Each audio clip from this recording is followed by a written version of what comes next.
বন্ধুসকল, জোনাকী পৰুৱাৰ পৰা পোহৰ ওলোৱা দেখা পাওঁ। কিন্তু আপুনি জানেনে যে জোনাকী পৰুৱাৰ এই পোহৰ ক'ৰ পৰা কেনেকৈ ওলায়? আপুনি নিশ্চয় জানে বা দেখিছেই, জোনাকী পৰুৱাই ৰাতি পোহৰ দিয়ে। দৰাচলতে চহৰ বা নগৰত প্ৰায় দেখা নাযায়। গাঁও অঞ্চলতহে জোনাকী পৰুৱা দেখিবলৈ পোৱা যায়। জোনাকী পৰুৱা এনেকুৱা সৰু পতংগ হয়, দেখিবলৈ অলপ পৰুৱাৰ দৰে। ৰাতি নিশা পোহৰ ওলায়। জোনাকী পৰুৱাৰ শৰীৰৰ ভিতৰত এটা জ্বলি থকা সৰু লাইটৰ দৰে থাকে। ই কেনেকৈ জ্বলি থাকে বাৰু? ই জ্বলি থকাটো সম্ভৱ কেনেকৈ হয় বাৰু? প্ৰথমে বিজ্ঞানীসকলে এই ৰহস্যটো পৰীক্ষা কৰিছিল। কেনেকৈ পোহৰ ওলায়, কি ৰাসায়নিক প্ৰক্ৰিয়াৰ বাবে লাইট পোহৰ ওলাব পাৰে। বিজ্ঞানীসকলে কৰা ৰিচাৰ্চত ইটালী এজন বিজ্ঞানীয়ে অৱশেষত ধৰা পেলালে যে জোনাকী পৰুৱাৰ ভিতৰত লুচিফেৰিন নামৰ এবিধ কেমিকেল থকাৰ বাবেই পোহৰ ওলায়। আপুনি জানি আচৰিত হ'ব, পৃথিৱীত হাজাৰতকৈ বেছি এনেকুৱা প্ৰাণী আছে যাৰ দেহৰ পৰা পোহৰ ওলায়। কিছুমান বেক্টেৰিয়া, মাছ আৰু কেঁকোৰা ইয়াৰ ভিতৰত পৰে। বন্ধুসকল, জোনাকী পোহৰ একেৰাহে নজ্বলে। কেইছেকেণ্ডমানৰ কাৰণে জ্বলে, আকৌ নুমাই যায়, আকৌ পুনৰ জ্বলে।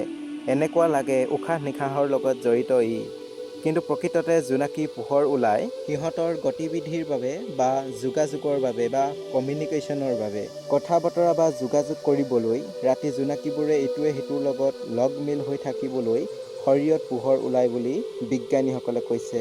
সামাজিক যোগাযোগ আচলতে বিজ্ঞানৰ ভাষাত ইয়াত বায়'লিমিনেশ্যনছ বুলি কোৱা হয়, আৰু এইটো দুই ৰাসায়নিক বিক্ৰিয়াৰ পৰা হয়, লুচিফেৰিন আৰু লুচিফেৰেছ। আচলতে কেনেকৈ হয় মই কৈ দিছোঁ আপোনাক। জোনাকীৰ দেহত লুচিফেৰিন থাকে আৰু যেতিয়া জোনাকীয়ে উশাহত অক্সিজেন লয় তেতিয়া লুচিফেৰিনৰ লগত কম্বাইন হয়। লুচিফেৰিন আৰু অক্সিজেন কম্বাইন যিয়ে কৰে তাক কোৱা হয় লুচিফেৰেছ। লুচিফেৰিন আৰু অক্সিজেনক লুচিফেৰেছে কম্বাইন কৰিলেই জোনাকীৰ দেহত পোহৰ দেখা পাওঁ।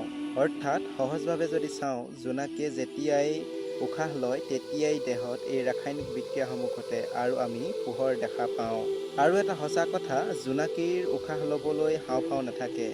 জোনাকীয়ে শৰীৰটোৰ পিছৰ অংশটোৱেদি উশাহ লয়, যাক কয় ট্ৰেচলেছ, আৰু অক্সিজেন এই ট্ৰেচলেছৰ যোগেদি আহে।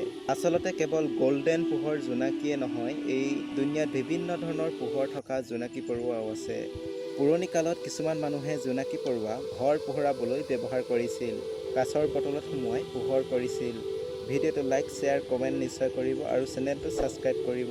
বেল আইকনটো প্ৰেছ কৰিব। ধন্যবাদ।